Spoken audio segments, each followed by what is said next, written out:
নমস্কার, আমি reaper healthy টিপসে আপনাদের স্বাগতম।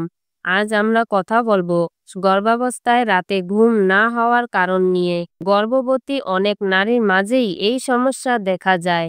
আসুন জেনে নিই এর পেছনের আসল কারণগুলো। প্রথম কারণ হচ্ছে হরমোনের পরিবর্তন। গর্ভাবস্থায় প্রজেস্টেরন সহ বিভিন্ন হরমোনের মাত্রা বেড়ে যায়। এর ফলে শরীরের স্বাভাবিক রুটিনে বিঘ্ন ঘটে এবং ঘুমের উপর প্রভাব পড়ে। দ্বিতীয় কারণ হলো বুক জ্বালা বা অ্যাসিডিটি।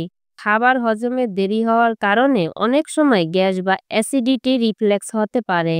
এই সমস্যাও রাতের ঘুমকে বাধাগ্রস্ত করতে পারে। তৃতীয় কারণ হচ্ছে পিঠে বা কোমরের ব্যথা।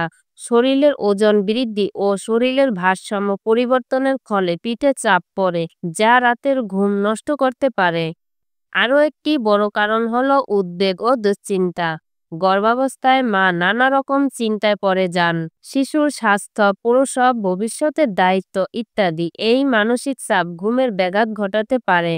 এই সমস্যাগুলো থাকলেও চিন্তার কিছু নেই। পরবর্তী ভিডিওতে আমরা আলোচনা করব কিভাবে এই সমস্যা থেকে মুক্তি পাওয়া যায়। আপনি যদি এই ভিডিওটি উপকারী মনে করেন তাহলে লাইক দিন, শেয়ার করুন এবং সাবস্ক্রাইব করতে ভুলবেন না। ততদিন সুস্থ থাকুন এবং সাবধানে থাকুন।